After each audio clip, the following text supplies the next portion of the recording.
Thank you for coming out tonight. At this time, I'd like to call the regular meeting of the Nashville Town Council to order. So at this time, would you please stand for our pledge? I pledge allegiance to the flag of the United States of America and to the republic for which it stands, one nation, under God, indivisible, with liberty and justice for all. Let us pray. Father, again, we just thank you and invite you into this meeting to lead and guide us and help us to make decisions that will help every citizen of Nashville have a better place to live. Amen. Before we get started on our agenda tonight, I just had to say we've had someone with us for about 3 years now, and she's had a opportunity closer to home, so she won't have to drive an hour here and an hour back. Sherry Moss has been our planning and development director for 3.5 years, and she's going back home. But we just want to say thank you, Sherry, for the job you've done. You've become part of our family, and you have just been a pleasure and always kept a wonderful attitude, and you were very diligent about your job. And we appreciate your integrity and what you contributed to our town. But we're going to miss you. I miss you all. Thank you so very much. She hasn't left yet. I'm still working on it. Okay. Okay.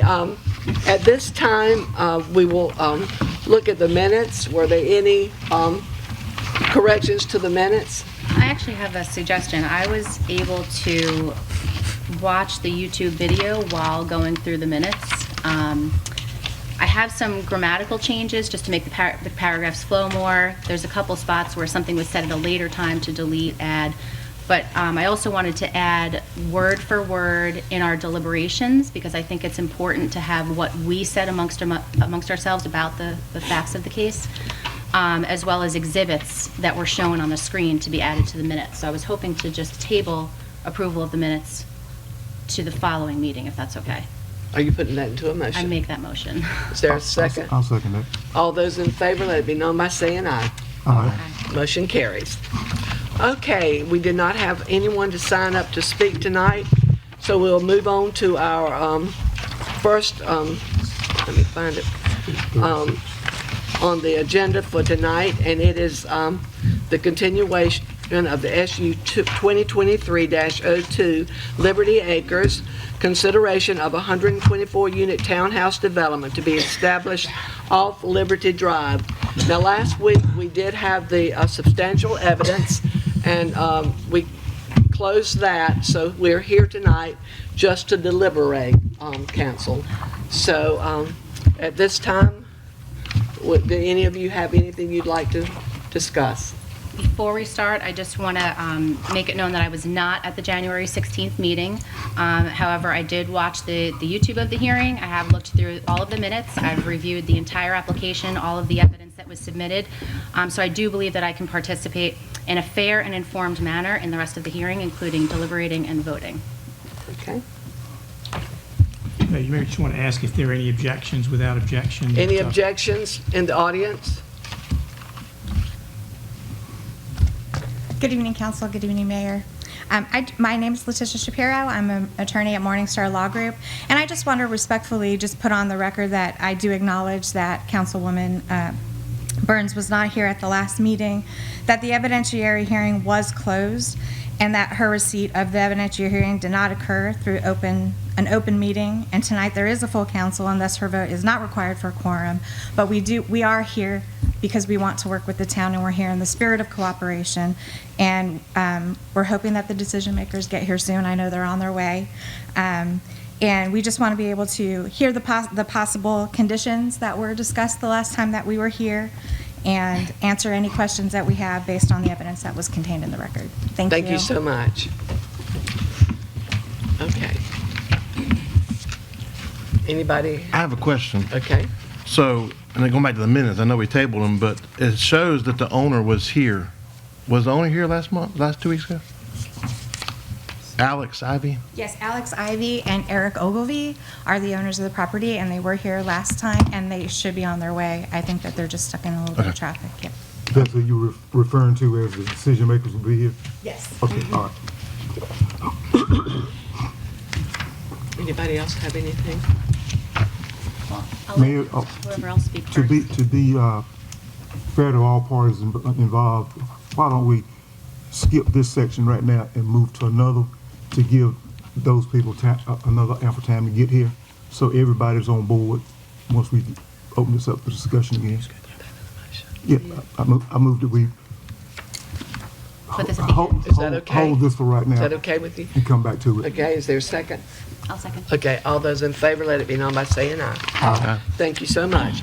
We'll move to our next item, which is the sewer extension project. Randy? Sure. Thanks, Mayor. Last meeting, I asked the council to table this. There was a question whether the grant funding that was awarded to the town from the state of North Carolina covered the engineering and the construction of the project. So I wanted to give a follow-up report on that. So the engineer's cost estimate on the Essex Road Sewer Extension Project is $595,836. $450,400 of that is for construction, so that leaves $145,380 for engineering and administration.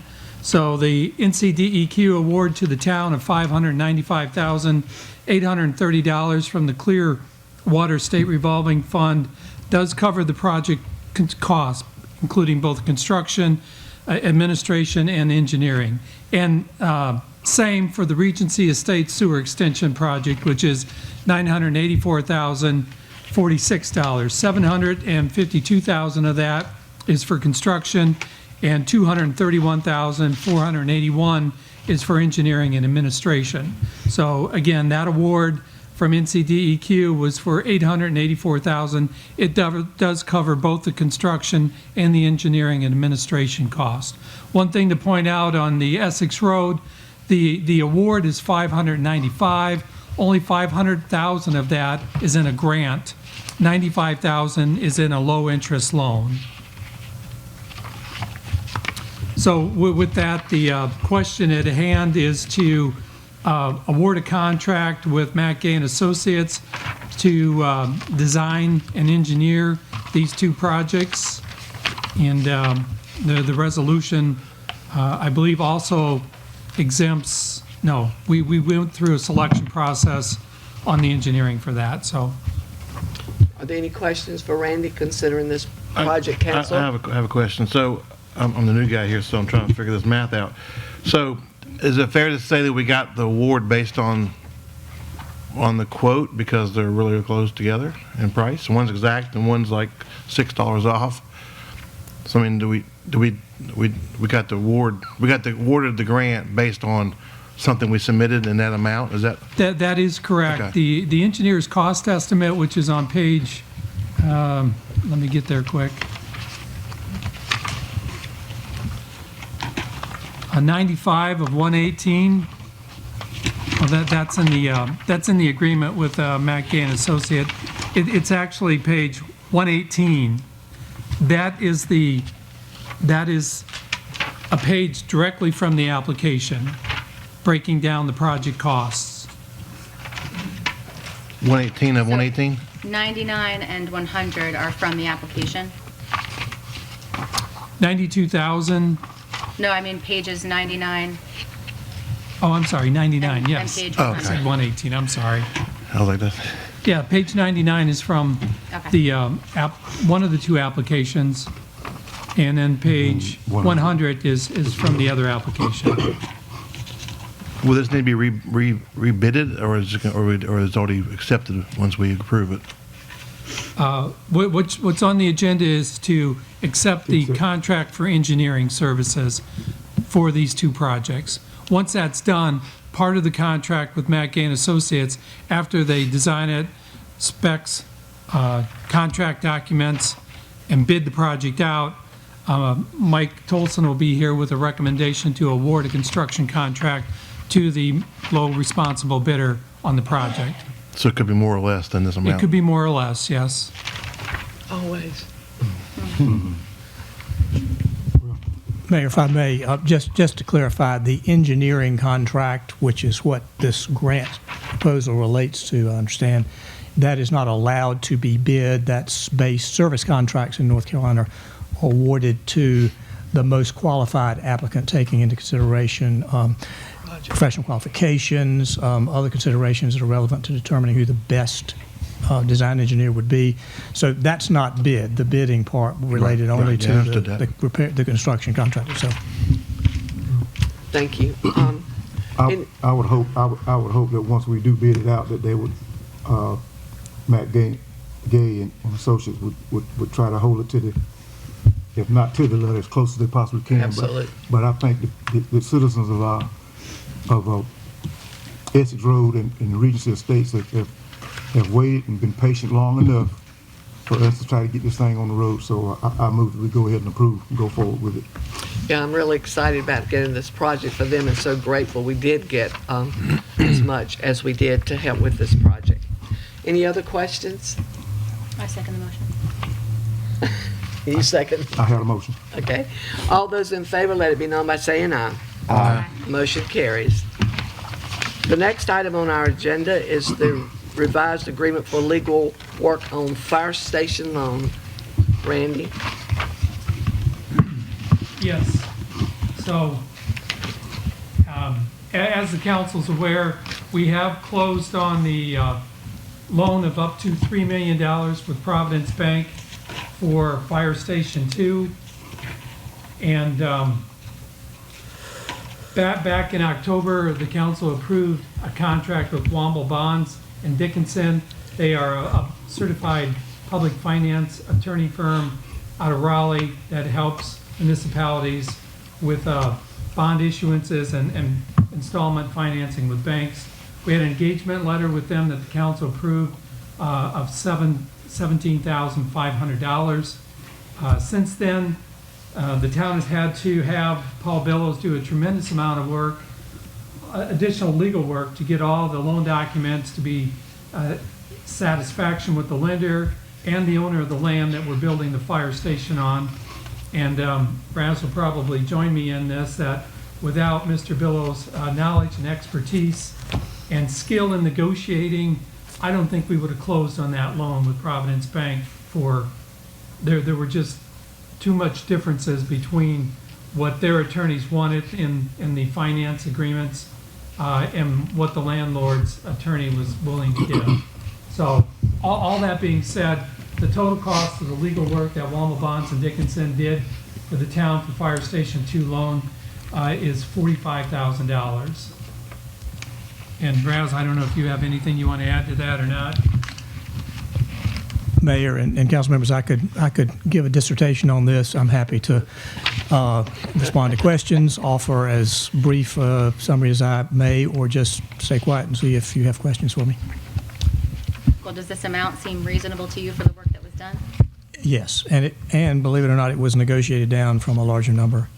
Paul Billow and Paul Billow's firm, they have decades and decades of experience, hundreds of these types of transactions that are very specialized. Paul came in sort of through the back door because in the middle of document review, the bank insisted upon a letter of counsel regarding tax-free interest component of the transaction, and it required an attorney who was a licensed bond counsel, very specialized type of license that typically New York lawyers have, and a few local lawyers.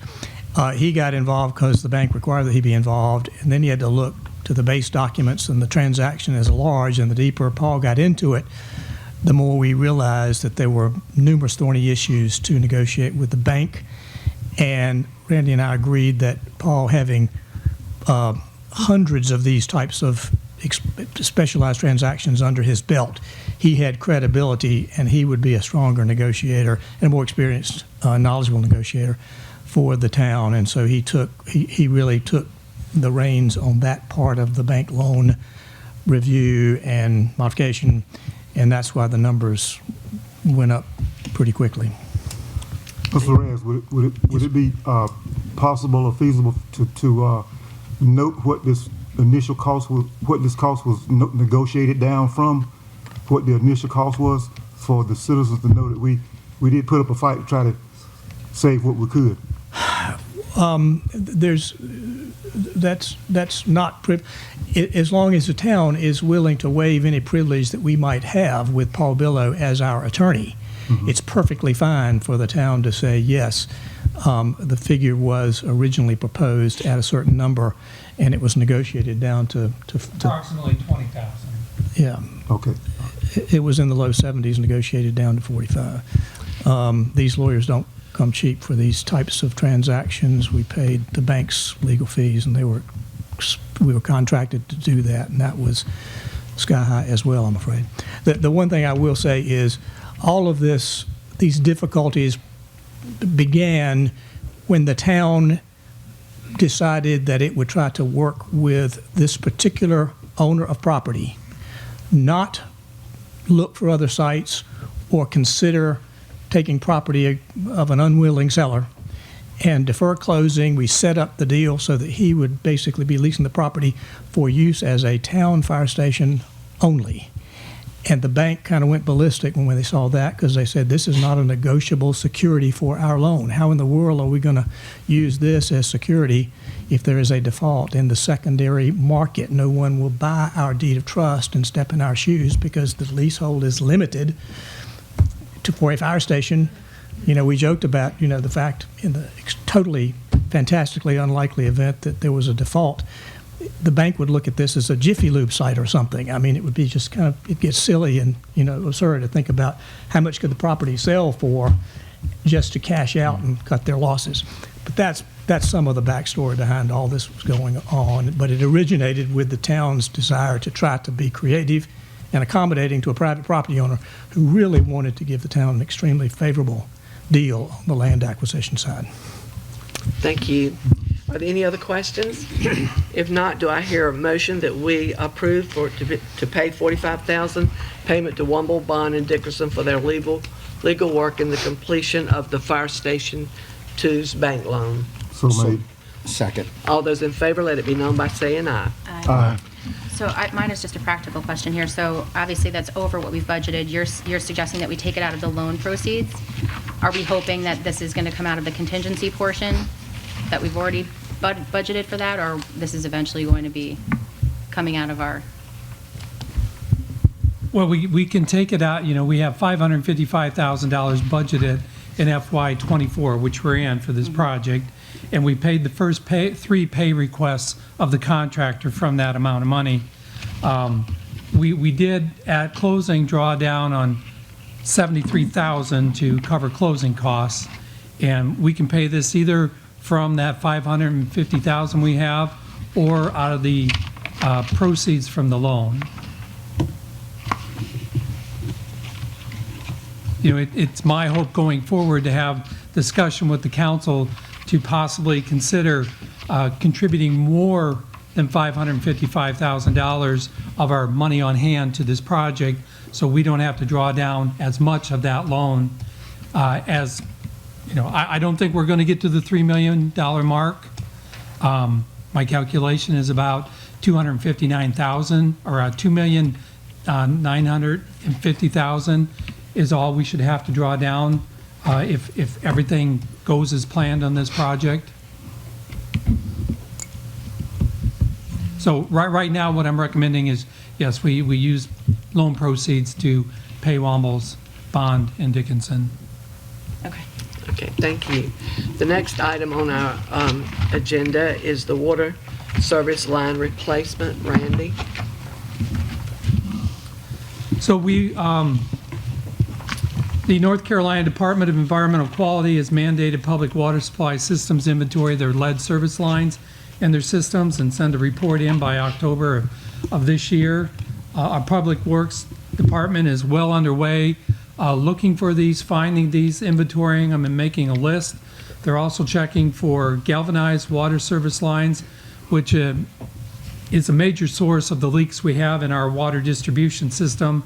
The galvanized is notorious for rusting out after about 40 years, and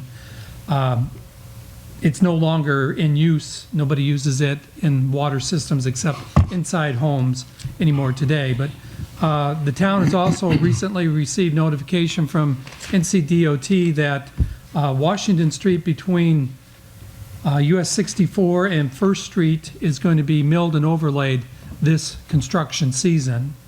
And when Lee Brown, our Public Works Director, received that notice, Ian Taylor immediately came to me and said, we know we got lead service lines along here. If we get these taken care of before they come through, we can save ourselves some expense of having to do asphalt patching in those areas where we have to dig in the street.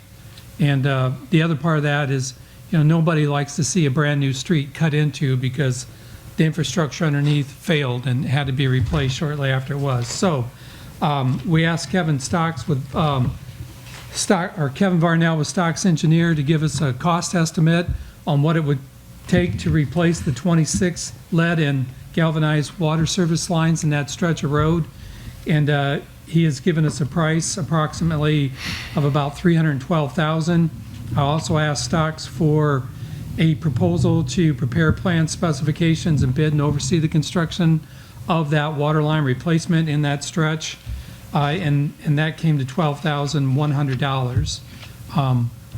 We have about $950,000 in our water enterprise fund balance at this time, which is enough to cover the cost of this project. So at this time, I'd like to recommend to the council that we go ahead and do this replacement project before the DOT comes through and does the milling and overlay. And we hire Stocks Engineering to do the engineering on this and let bid on this. And hopefully, by May or so, we will have contracts in hand for that. Kevin Varnell is here this evening if any of you have a question for him about this project. We also have Taylor Joyner with Public Works here if you have any questions about where these lead and copper water lines might be on that stretch of road. He's found every one of them. Do you have questions for either one of these? Well, I got a couple general questions, and I tried to read through it. I may have missed it, but so are we repatching the pavement prior to the paving, or are we leaving it open, or are we planting it at the same time? Because I didn't see that. I tried to look for it. I didn't see it in here. So what would this on? Okay.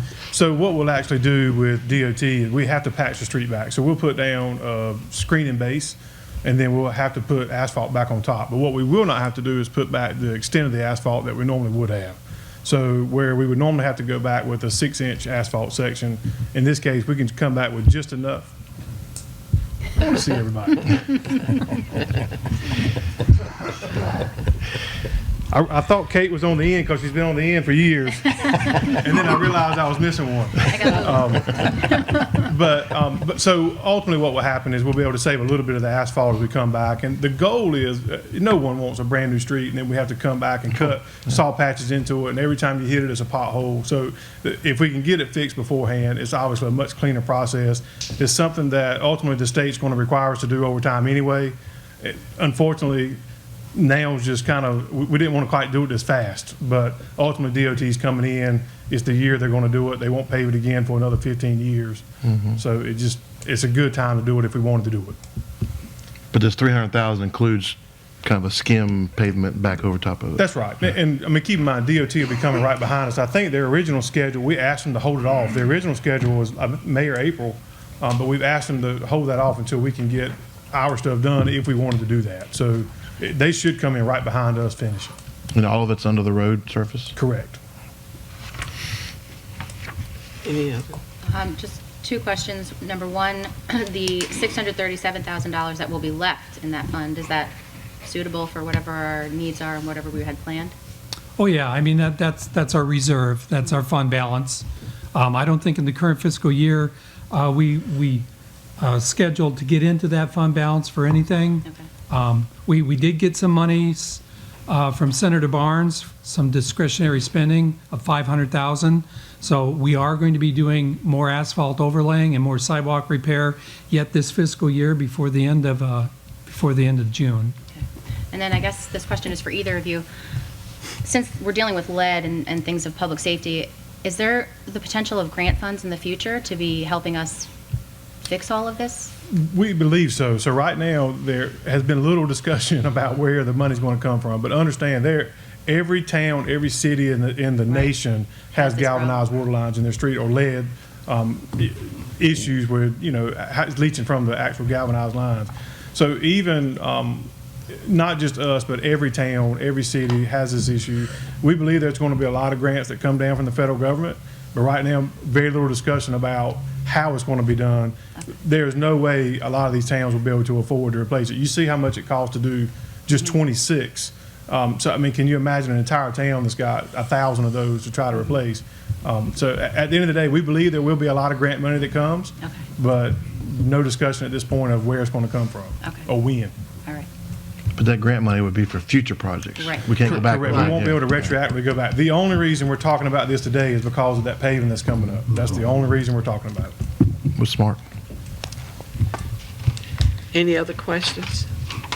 If not, do I hear a motion to approve Resolution 2024-05, exempting the town of Nashville from the Minnie Brooks Act and awarding professional service contract with Stocks Engineering to design, spec, bid, and oversee construction of the Washington Street Water Service Line Replacement Project? So move. A second. All those in favor, let it be known by saying aye. Aye. Motion carries. Okay, we can go back to the item at the beginning of our meeting, since the people are here. Oh, that was the last one? Yeah, that was the Yeah. last one. Okay.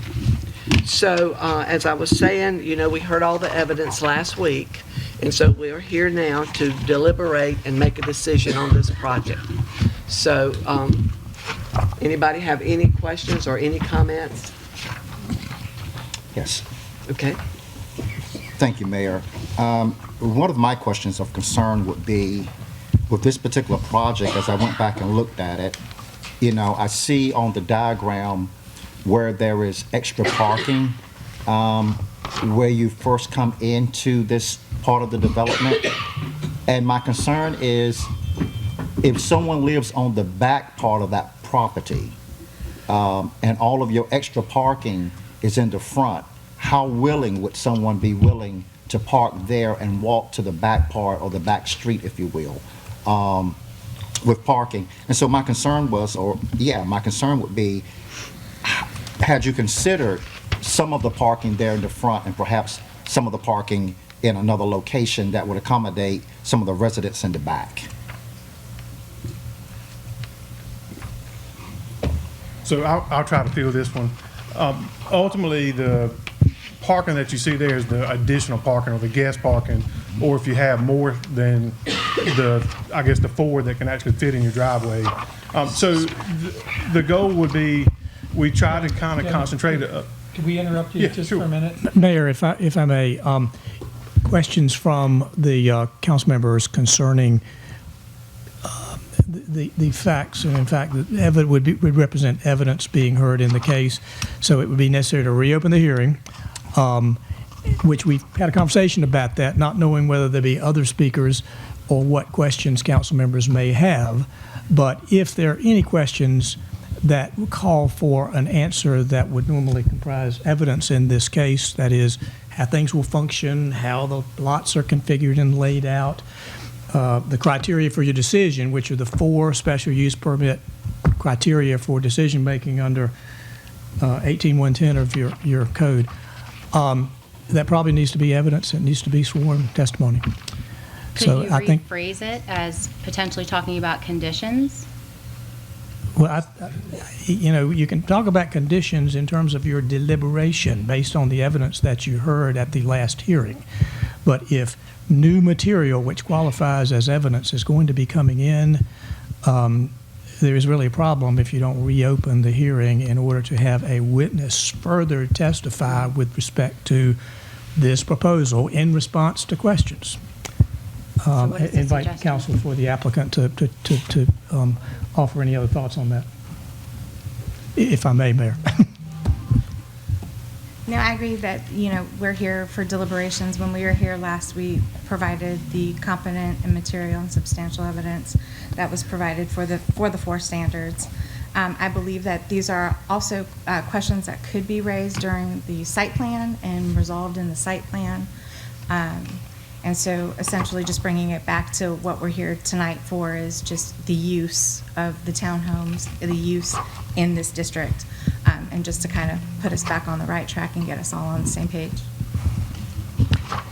Mayor, I'll just add to that, the approval of the SUP is a zoning decision.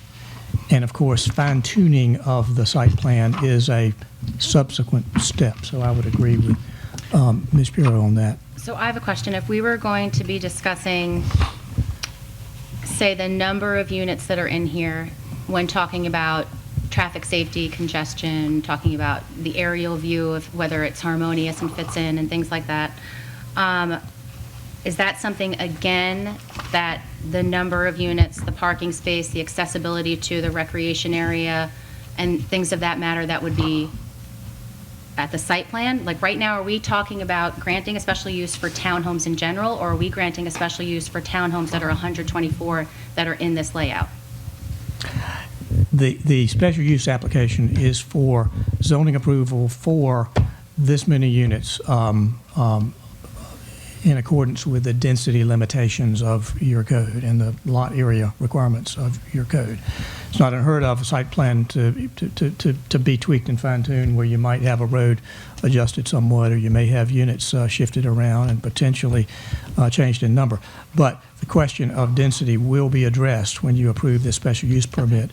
And of course, the townhouse ordinance does have that statement to the effect that the council may, in its discretion, reduce the density or limit the density, if you will. Now, that raises some legal questions in terms of how far that can go.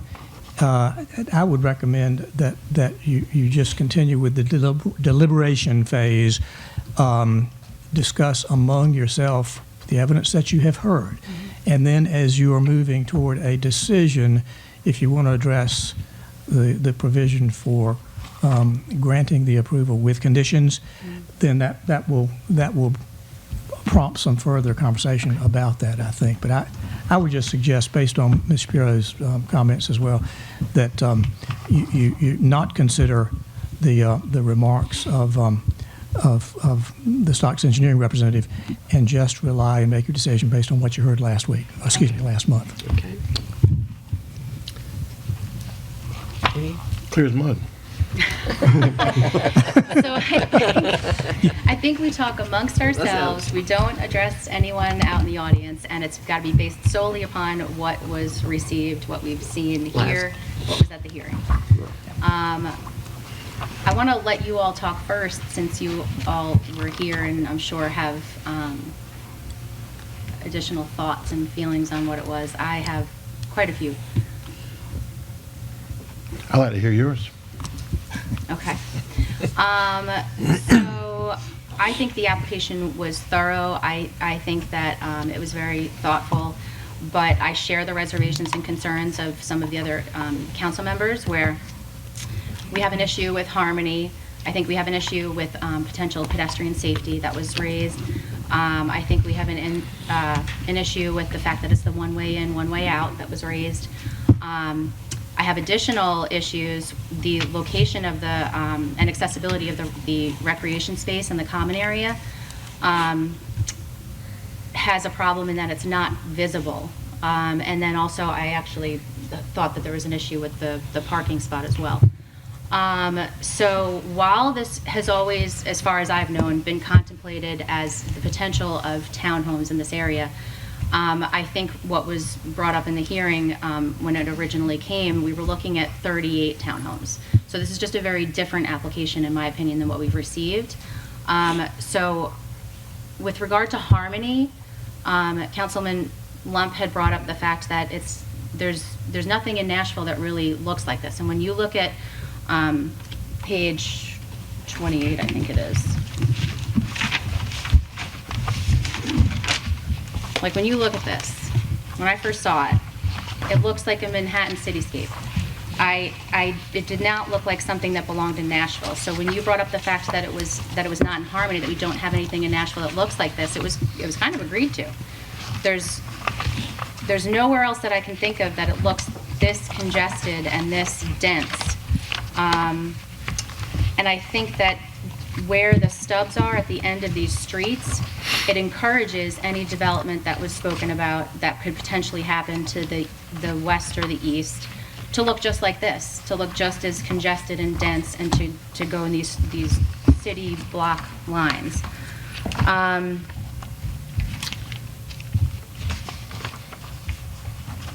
So, let's see.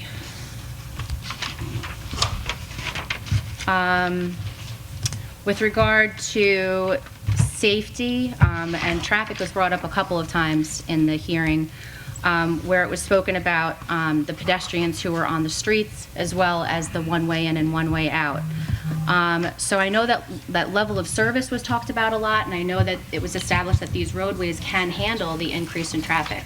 But I think it was kind of glossed over about the fact that we have cyclists, pedestrians, and kids playing in the street on the current roads. And so this increase of traffic is definitely going to impact them, and I believe the applicant's representative acknowledged that if they're walking in the street, that would be a true statement, that they will be impacted.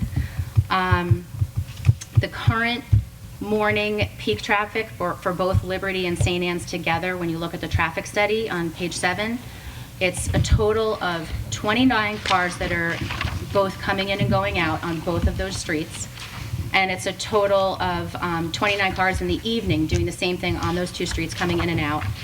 And then when you look at page 12 of the traffic analysis, which talks about the build out of 2028 and what the impact would be of the 124 units, it increases the traffic by 130 to 168%. So I'm concerned about the pedestrian and cyclists and those people who are currently not having any sidewalks. They have to be in the road to be walking on these roads. And then accessibility, it was raised what had happened with South Creek, and how they had a one-way in, one-way out, and it was shut down, and how that was a huge inconvenience because it essentially trapped all of the neighbors into the neighborhood. And it was explained through testimony that the one-way in and one-way out is out of necessity, because we have the wetlands, the NCDEQ and the Army Corps of Engineers are only going to give us the one entrance and exit with regard to the stream. And then they don't own the property to the east and don't own the property to the west, and so that can't be an additional exit or entrance. But it was, noted that it's good planning, it's good for traffic circulation and good 911 access to have them more than one entrance. So I'm just looking into the future. If something were to happen where that one roadway was shut off, that's residents of 124 homes that now can't get out or can't get in. So it is a concern, I think. Then another one has to do more with the layout, and so again, I think this fits under harmony and safety and all other things, but this might be something that we discussed at the site plan. I think Xavier brought up a great point in that the homes at the bottom southern western portion, guests of those homes aren't going to be parking up there. They're going to park in front of the houses on the streets, practically speaking. I think with the recreation space, which is required as part of our ordinance, where it's currently located, it's not visible and it's not really accessible. Which I think brings up a safety concern for any children that are going to be playing there or anybody who's doing anything back there. If you can't see what's happening or see how to get in there or even have access to it. I think it will also create almost little alleyways in between these buildings from someone who's coming from the most southern western portion and they want to go up to the common area or the recreation space. Practically, I think they're going to be cutting through in between these homes. Which creates more safety concerns. So those are my concerns, but I have other thoughts on possible resolution of these. But I did want to bring those up based on everything that you all had said at the hearing and the testimony that was given.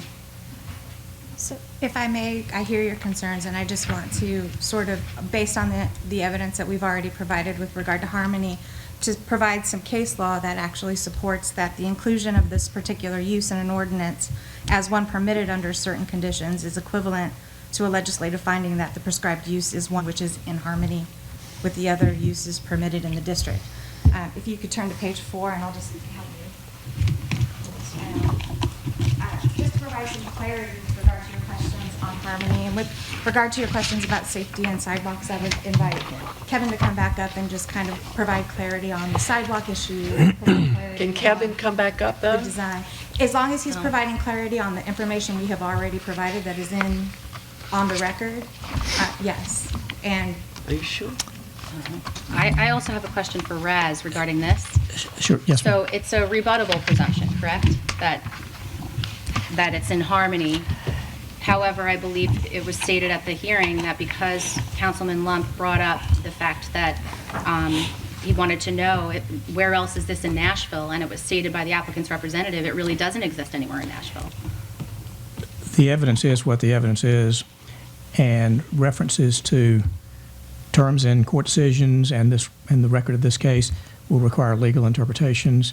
So I cannot say to you, and wouldn't want to say, in a public session, that I agree or disagree with this legal opinion. I mean, I personally think that any kind of clarification testimony by someone who has appeared as a witness on an issue that could be important as you make your decision should be based on sworn testimony, because that relates not only to facts on the ground, but also professional opinions that he may have given in the past and that he may be clarifying.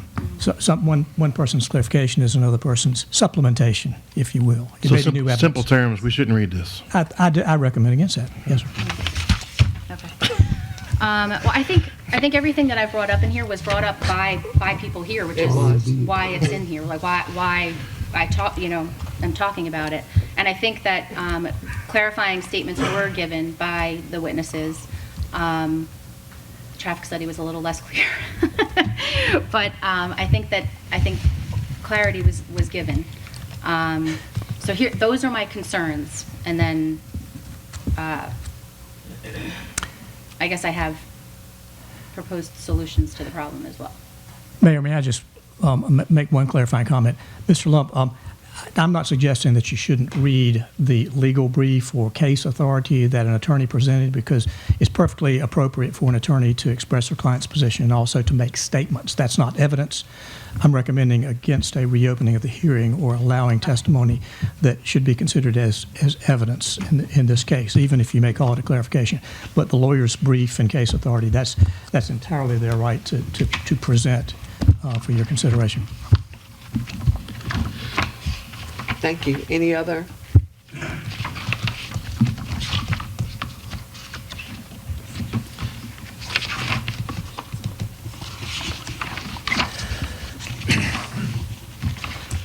Mayor, just to set the framework, this is an SUP approval application.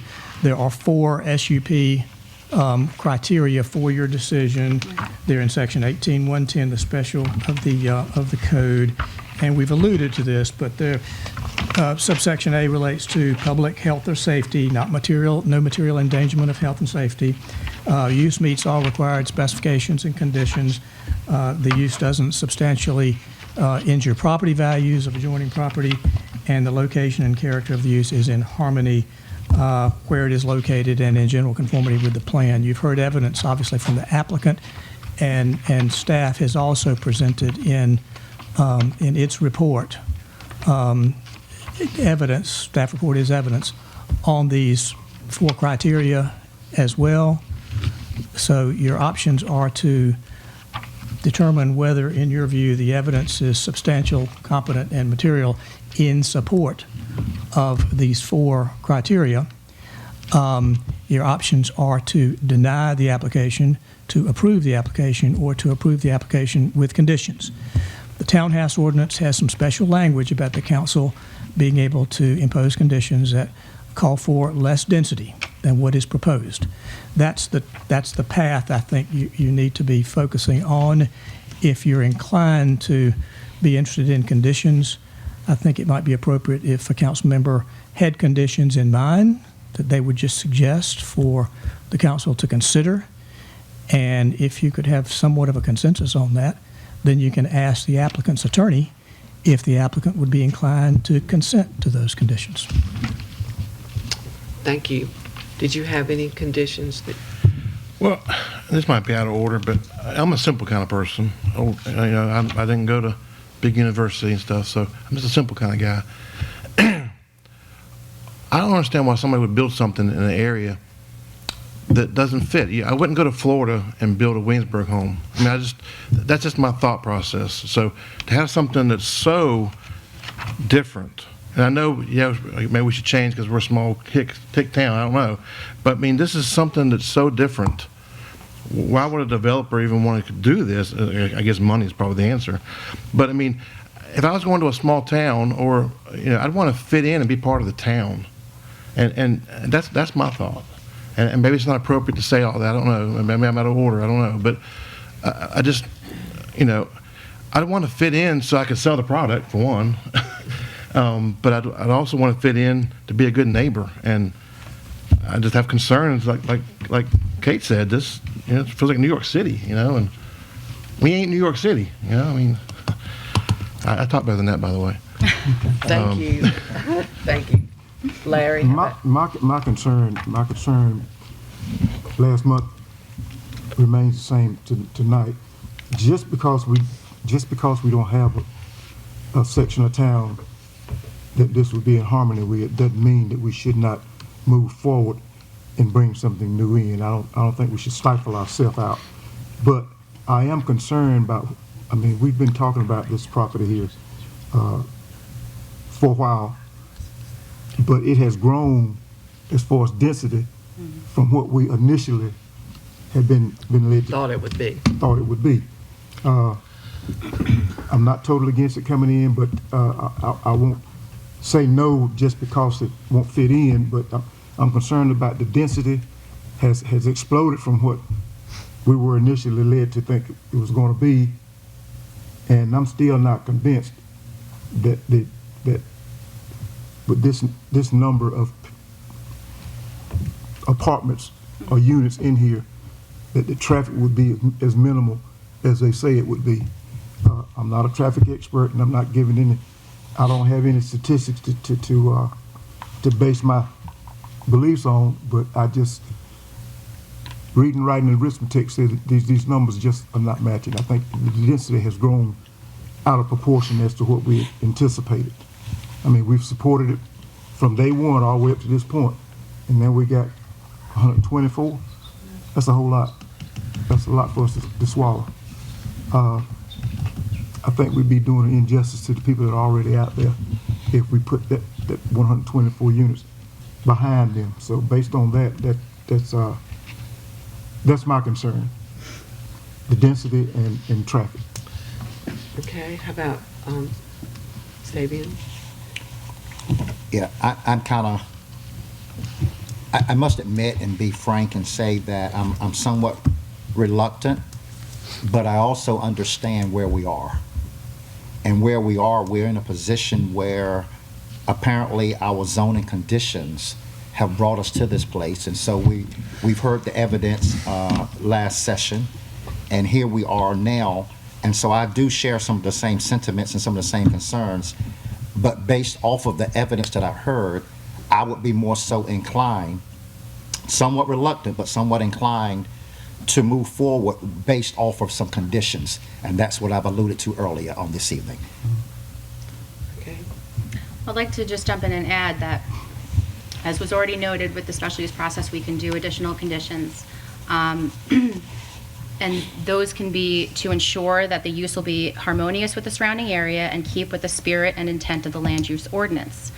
Our land use ordinance, we say, among other things, that the purpose is to encourage the protection and development of the various elements of the town's planning jurisdiction, to promote public health, safety, and general welfare, to promote orderly growth, expansion, and development of the town, to lessen congestion in streets, to prevent overcrowding of land.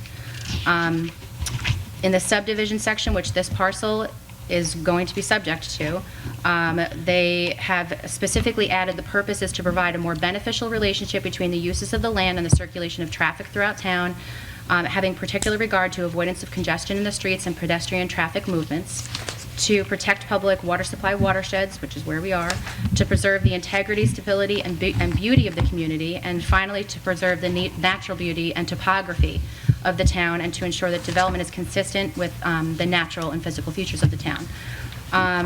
In the part that's specific to townhomes, it speaks to density and how we can reduce the density, even if it meets all of the specifications that are required,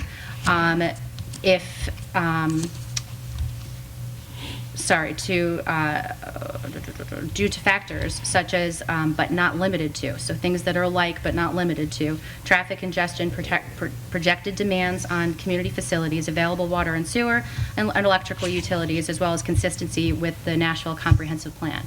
So I think we are well within what we currently have on the books to talk about a reduction in the number of units, because all of the concerns that I have, if we reduce the number of units, I think it spreads things out where it doesn't look like Manhattan any longer.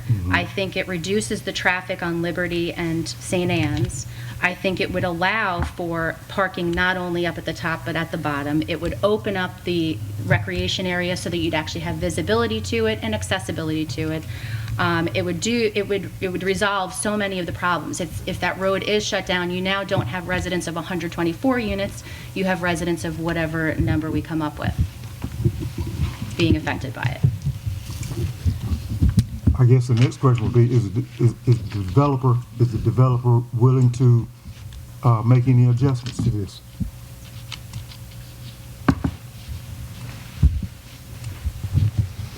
Yeah, we have discussed with our client, and we're definitely willing to listen and make some concessions, and I'll leave that to Kevin, the designer on the project, to talk about those. So, Raz? Just for clarification, this relates to requesting the consent to conditions. This is not evidence to be considered Right. in your Right. decision overall. The attorney could probably make the statement concerning what they would agree to and what they would not be able to agree to, but it probably saves a step by having Kevin be the spokesperson on that. But it's not new evidence to be considered that way. so ultimately, we looked at the original density that the project would do. We looked at single family, we looked at a lot of different things, and financially, crossing the creek, extending the sewer and water, and trying to get in just didn't work with 36 homes, which is why the original developer walked away from it and sold the property. Just financially, it just does not work with the current market rate and the prices that we have. So ultimately, we came back with, a version that maximized the density on the property, but stayed well within the townhouse ordinance. So that's how we ended up with the density that we have. So at the end of the day, there is we certainly exceed the number that we really need financially to make the project work. So I'll say that up front. But we are half of what the townhome ordinance allows. And I'm not saying that we don't need to rewrite the townhome ordinance, but right now we are half of what it allows. So understand, we didn't push everything to the limit. It's just we tried to maximize the property that we had. We certainly understand that where the recreation space is kind of sitting. That's why we added the pocket park and didn't really count it as recreation space, just to give something else that was visible. But certainly, if we wanted to lose a handful of buildings through there, to be able to open up that space and maybe one more to open up the parking lot and add an additional part to the back, I think the developer would be willing to do that. And I mean, ultimately, if you counted up, roughly we would lose around 10 units to do that. If we lost the 6 right beside the parking lot, that really does open up that space to the recreation area. And then if we went to the back and took out 4 units to put in a parking lot, we could do that as well and try to begin to meet that, the items that we kind of listed. Does that make sense? So we're coming from 36 to 124. Where are we in the middle here? So I think ultimately, like I said, if we lose the 10 we're talking about there, we're at 114, and we give open into the recreation area and add additional parking to the back street. Sorry, I'm just looking So at your 10 map. It less. looks very different. 10 less. So we're still at 100. Right. So I'll give you some, I don't like doing math, so correct me if this is incorrect. In looking at what this could be right now, it's zoned R6, but whether it's R10 or R6 doesn't matter. Because it's in that watershed district, they can only build a maximum of 53 single-family detached homes on the property.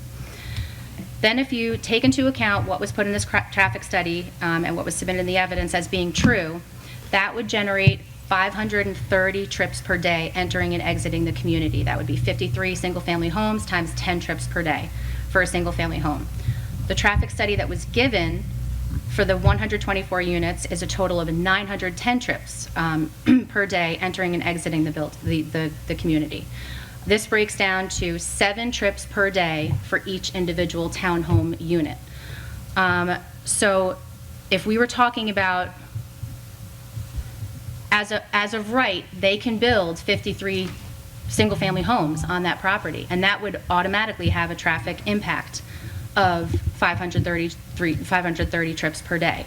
So if we want to try to get it closer to what they could do as of right now, it would be more of a reduction of 44 units to put it in the 80 unit range, which I think, again, that would solve all of the problems as far as harmony. It would be in harmony with the surrounding areas. It would reduce the traffic on Liberty and St. Anne's. It would open up the green space, but I don't know if that, So that would make a total of how many? so it'd be 80 units. 80. So 80 units Sorry. times 7 trips is 560 trips, which is right near what they could do right now without our She permission. brought it down to 80. You know, again, if this was 80 or 100 or 200 units by the road with a nice entrance, old farm in Rocky Mountain kind of place, if you've been there before, and then you drive through a nice big road that's built for that, and then in the back there's houses and it's a PUD, whatever, and they're doing carry, a planned unit. I'd be like, woohoo, this is a home run for Nashville. But to put this sucker in behind these houses, I mean, it's just that's the problem. That's the problem. You know, it's if this was 20 acres that we're developing and building a nice, pretty area, and you were doing all the street work and made it nice, I mean, it would be like patting ourselves on the back. This is the greatest thing since you know. But we're not here. That's the problem, and that's my problem. So I mean, I appreciate what you're saying, but that's still my problem. You know, it's still there. You know? Right, I'm just Yeah. making it so that if they just developed it as it is, we've already been told that the appraisal of their homes would not change. I think that this solves the traffic problem as greatly as we can. It does not solve the one way in, one way out, but it at least reduces the impact on how many future residents would be impacting. And it solves the issue of not being able to see or access some other areas. Sherry, do you have anything you can add to this? She's not allowed. I couldn't find that on Apple Music. I didn't ask. So you just for giggles, using your theory of 80. So you're talking about That would generate a total of 560 trips per day, which is 10 more than single-family homes would generate. And that would substantially impact how this could be laid out to make it in harmony with the surrounding area. so it'd be like 5 or 6 buildings less in using your numbers. Is that You mean right? like 5 or 6 buildings. stacks? Yeah. Yeah, so ultimately, there are roughly 6 units per building is the max allowed by the ordinance. So if you took 6 buildings, I mean, that would be, yeah, I mean, roughly 6 buildings off the total, would be 36. And I mean, it's still substantial. It's still a huge amount of It is. townhomes back in this area. It really is.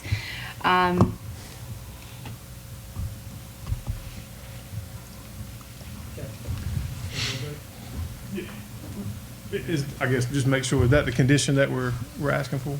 Yes. I mean, just to do it formally, I mean, In my opinion, but the rest of the council has to give their, I'll agree. You know, I would say yes. Yes. can I have just a moment?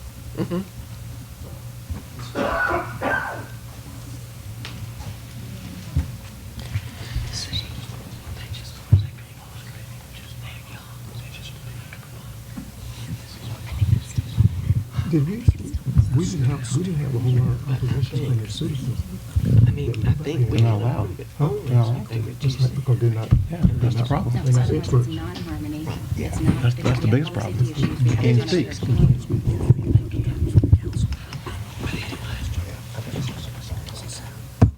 see how they feel about it. Randy and Ray, I got a question. I think it's, if you cut me off, I need to. How do we change this? How do we get rid of this special use and have and have us vote on and the citizens' input on changing zoning? How do we make it right? The recent court decisions have made this special use permit process extremely challenging for cities and towns.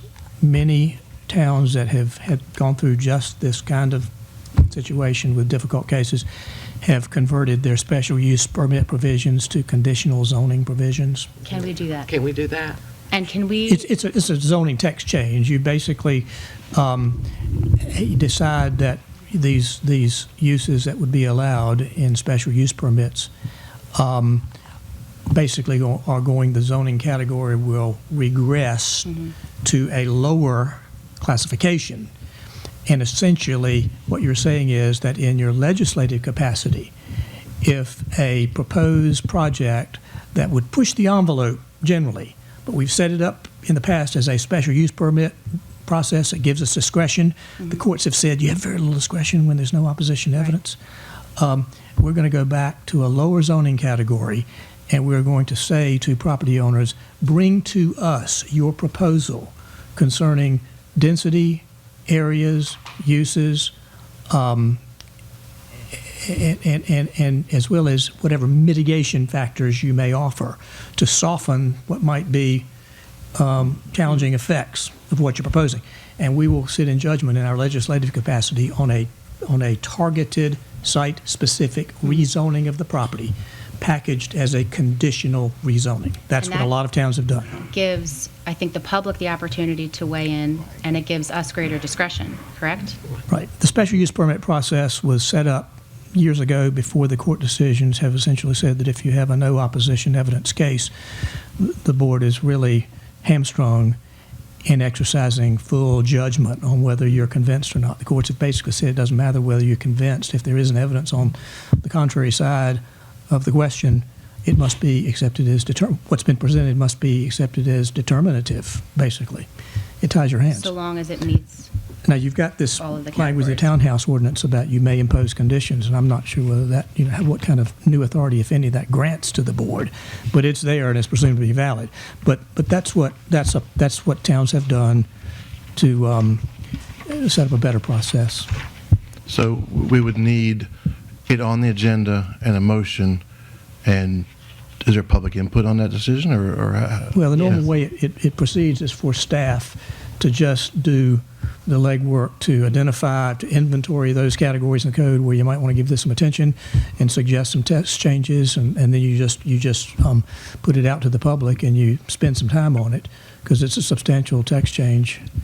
It would be a substantial change in your zoning provisions. Well, because we're talking about discussing that and we're changing plan directors, can we put a freeze on A moratorium on.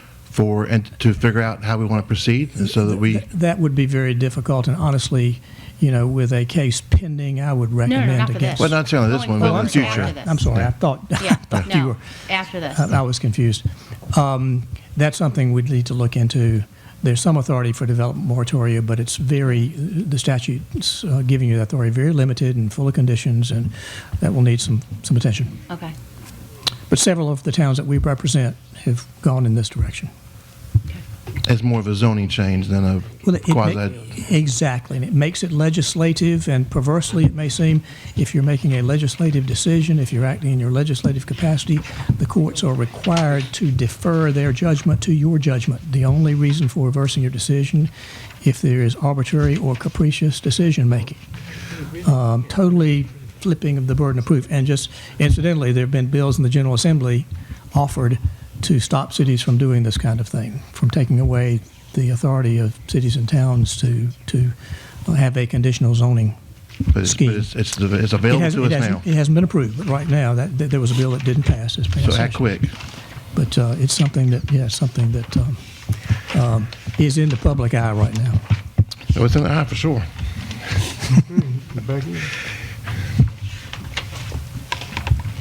Back on me. So obviously, we've talked about it, and in the spirit of just not negotiating, we're not trying to negotiate. 88 units is the number that we really have to make this move forward. And I know it's not the 80, and we argued about it a long time. But financially, the 8 more units, believe it or not, makes a huge difference in whether this project can move forward. There's just a lot of unknowns with this piece of property when you get to the other side, as far as undercut, bad soils, things we run into. So if this board would support that 88, the developers are willing to lose. That's 36 off the original proposal. So that's roughly the 6 buildings we just talked about. Just still other conditions can be in play. Does that? Yeah. That's a big one. That's all right. So council, can you support 88? I don't want Nashville to become stagnant, so. Well, we can approve it I can with support- conditions Yeah, I can support the 88. and then work out the conditions. Work out the conditions. I can do that. When are the conditions worked out? I think conditions are right now. If we have anything Right. additional, it needs to Right. be agreed upon now. The maximum density or the maximum number of units is, if you choose to go with the 88 they've indicated they consent to, that would be one of the conditions. Right. Right. Mhm.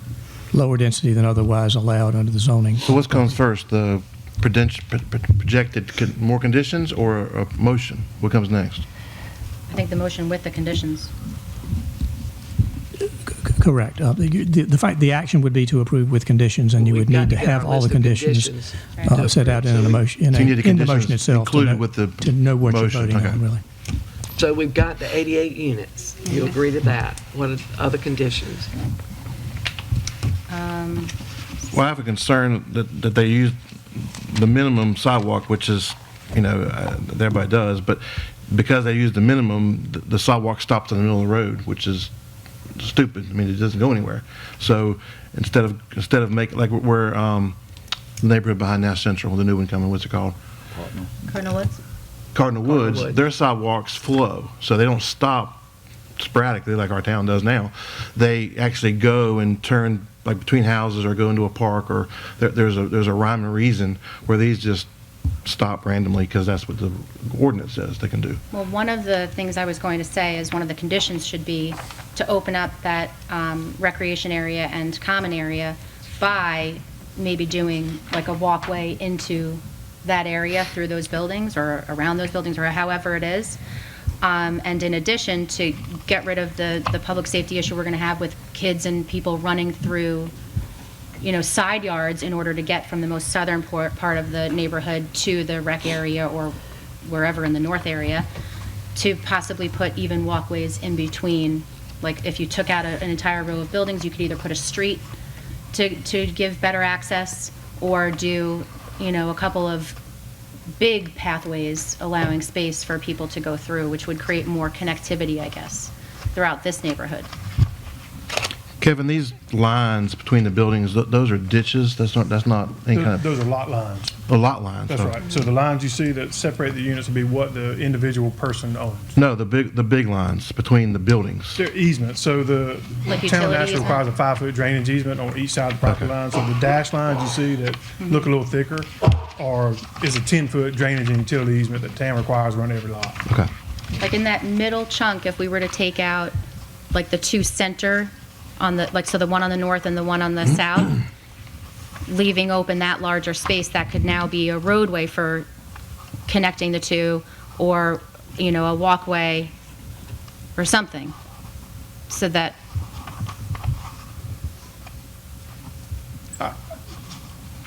And I don't know the best way to approach it, but I think with the 6 units coming off, I think that's something we can talk about in the site plan Okay. when we get there. But ultimately, I guess, as a condition, we can say something along the lines of, we'd like better accessibility to the recreation space, to include, if the access goes between buildings, it needs to be 10-foot wide. But my plan is not to go between buildings. My plan is to have it in the middle and open, and would be how I would, Right. how I visualize it when we're done. But again, I want to put conditions on it to satisfy what you need, but. Right. But I think once those buildings are removed, though, and things are spread out a little bit more, it look a would lot better. allow for walkways or so I something think to go. if the condition says something along the lines of, if it goes between buildings, the access has to be 10 foot wide, which is twice the sidewalk requirement. And then the sidewalk now does make a loop, around those two. It just doesn't go out to the front because there's no sidewalk up to the front. But it does make that interior loop. But it stops at the cul-de-sacs. It does stop at the cul-de-sac, and then if it's ever extended, then that sidewalk gets extended with it. But obviously, it can't go through the cul-de-sac the way, we have to put the cul-de-sacs in for E911 to be able to turn around. So like I said, you can't really put the sidewalk around the cul-de-sac, but when that road's extended, then that sidewalk will be extended with it. But the sidewalk could turn and go between the building. It could. And meet up with the other side. It could. Kevin, Yes, sir. looking at this illustration you have here, I see a white picket fence behind these apartments here. Right. Is this just a picket fence going all the way across, or the backyard is divided by a Well, fence? to understand, that's a representative picture of, to give you an idea of what it's Okay. going to look like. But But are the backyards continuous, or are they divided by, right now. your backyard and my backyard got a fence? in Right between? now, I do not know. That's up to the builder if he wants to put fences up. A lot of the townhomes do like to have fences in their backyard, but at this Well, that- point, we show it as open, but they certainly could fence it But the in. reason I mentioned that, because she alluded to the fact about people cutting through people's backyards and coming through. Right. If you got a fence back there, that deters that. Right. At this time, I don't know that they're going to build a fence, so I hate to commit to that. Well, it really wouldn't solve the problem in between buildings, because you'd still have that access easement, and so that would be exactly where they would go. But I think it might be a smart idea to do a fence, to be honest with you, where the common area and the rec area is on any of the lots that back that, just so you don't have people who are like playing, going onto someone else's back lawn.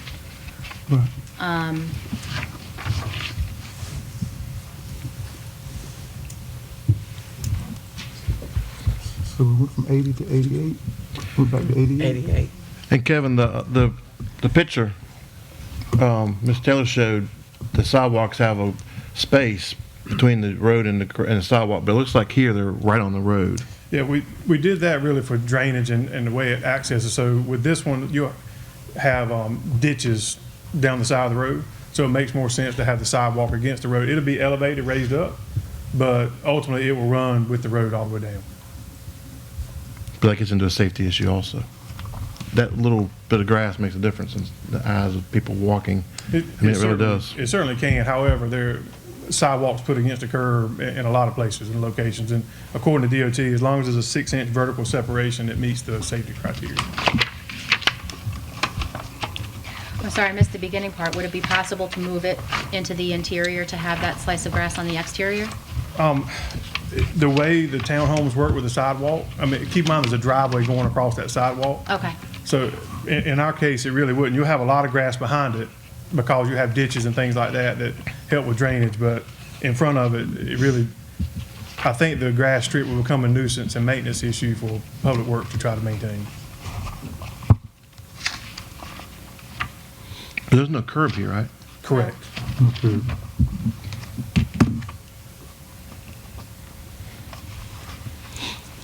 So I'm trying to visualize it. So it's just a cement gutter that you drive over that continues where the grass would be and where the driveway would be. That's right. So on the side with the sidewalk runs along the street, your driveway ties right to the sidewalk. On the opposite side where there's no sidewalk, the driveway will go right to the street. This concrete will meet the street. And then you'll have the pipes along over the driveways, or each driveway will have a pipe. And then in between the pipes, you'll have open ditch.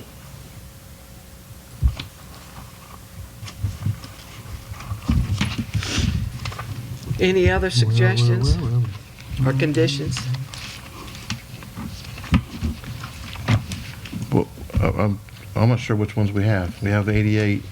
What else do we have? Open up common areas with walkway and have an access 10 feet wide. What else was it that we? So open up the rec area and the common area, access from the southernmost street to the northernmost street with either a roadway or maybe a couple of walkways. fence on the back end of the units that back up to the rec area, just so that there's separation of where people are allowed to recreate in someone's backyard. PVC fence.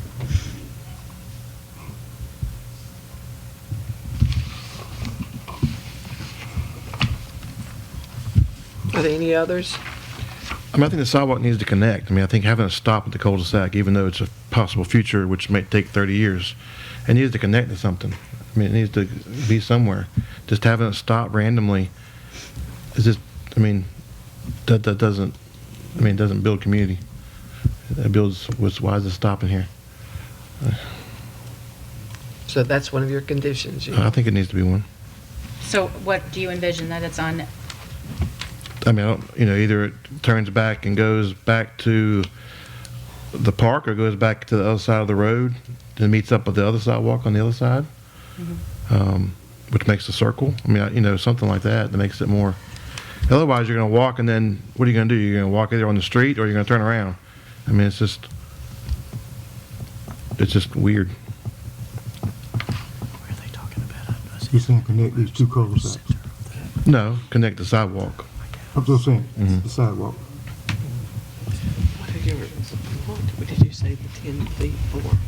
Oh, so Make sure I've got everything. When we're talking about opening this up to be able to get through from here up to here where the rec area is. Okay. Any opening that's done should be 10 feet. Like any sidewalk that's done should be 10 feet in between those areas.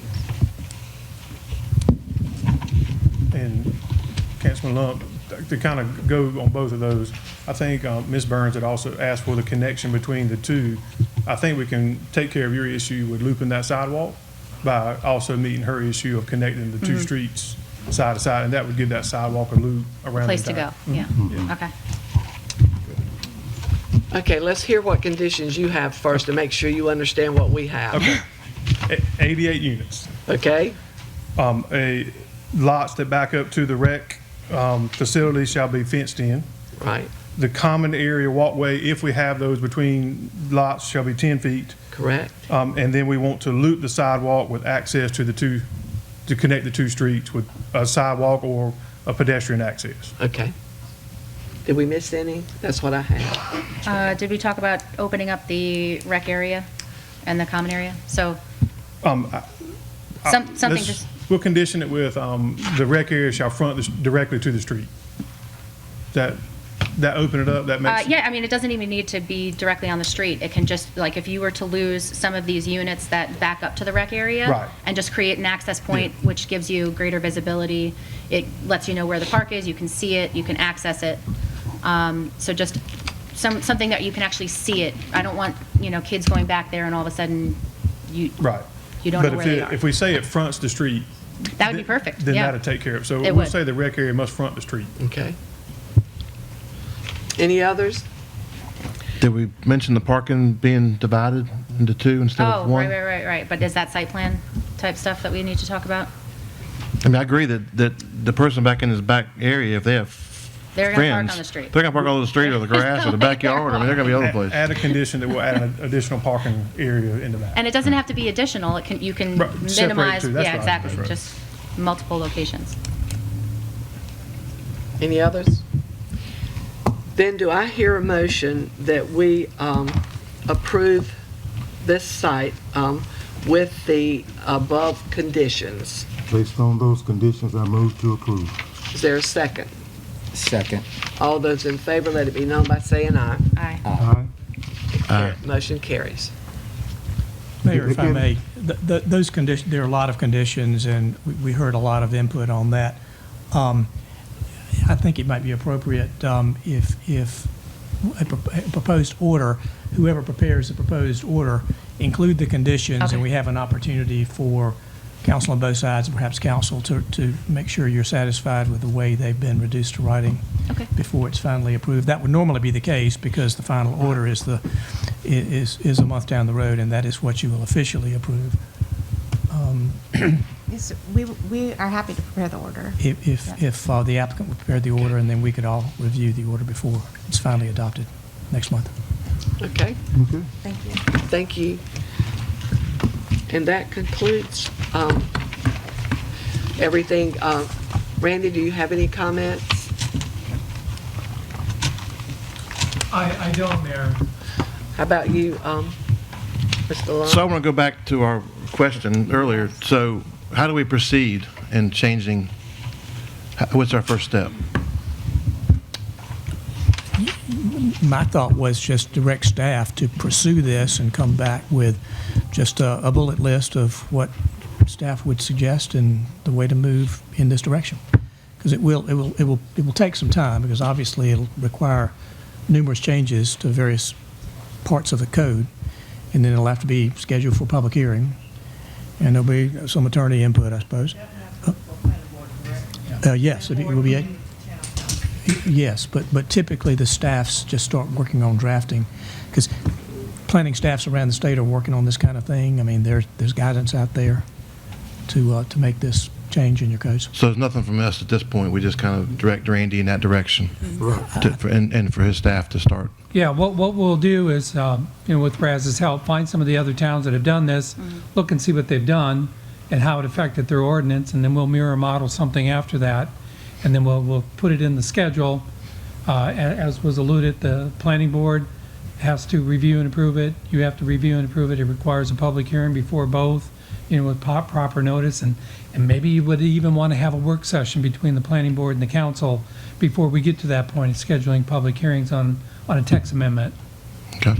And my final thoughts are, I want to make sure that these gentlemen understand, I love opportunities and the growth of the town. I love opportunities to make our town better. I just want to make sure that we keep our town our town. Okay. Right.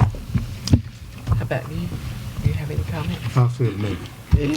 I've definitely said that. You have a comment? I'm good. It's been a learning curve, so thank you.